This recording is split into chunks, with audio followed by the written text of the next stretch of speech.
જોતાં જ મોંમાં પાણી આવી જાય તેવી પ્રોટીન અને વિટામિનથી ભરપૂર આ મકાઈના ભેળની રેસીપી નાના મોટા સૌને ભાવશે। આ ચટપટી ભેળ રેસીપી બનાવવી પણ ખૂબ જ સરળ છે અને ખૂબ જ ઓછા સમયમાં બની અને તૈયાર થઈ જાય છે। સાંજની હલકી ફુલકી ભૂખમાં તમે બનાવી શકો છો। મહેમાન આવે ત્યારે પણ આ ભેળ બનાવી અને તેને પીરસી શકો છો।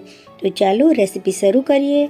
તો આ સ્વાદિષ્ટ મકાઈની ભેળ બનાવવા માટે આપણે મકાઈને પહેલેથી જ બાફીને રાખવાની છે।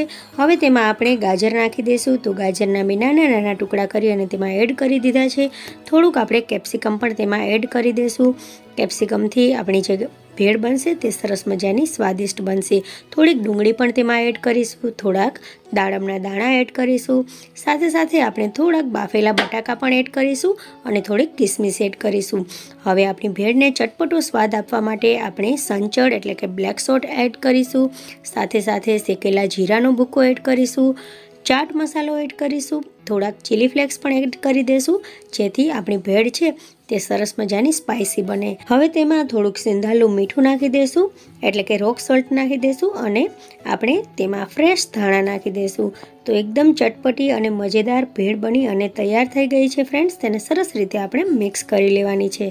હવે તેને એક બાઉલમાં આપણે કાઢી લઈએ। આ ભેળ તમે બાળકોને આપી શકો છો, બાળકોને ખૂબ જ ગમશે। તમે તેને લંચ બોક્સમાં ભરીને પણ દઈ શકો છો। મહેમાન આવે ત્યારે પણ આ ભેળ તમે તેને બનાવીને દઈ શકો છો। નાના મોટા સૌને પસંદ પડે એવી આ ભેળ છે। સાથે સાથે પોષક તત્વોથી ભરપૂર છે। તેમાં વિટામિન અને પ્રોટીન પણ ખૂબ જ માત્રામાં છે। તો હવે તેને એક બાઉલમાં આપણે સર્વ કરી લઈએ। મિત્રો, તમને જો મારી આ ભેળની રેસીપી પસંદ આવી હોય તો તમે મારા વિડીયોને લાઇક, શેર અને સબસ્ક્રાઈબ કરજો। સાથે સાથે બેલ આઇકોનને પ્રેસ કરજો, જેથી મારા નવા વિડીયો તમને સૌથી પહેલાં મળતા રહે। Thank you for watching. મળીએ નવી રેસીપી સાથે। ત્યાં સુધી બાય, ટેક કેર, જય હિન્દ।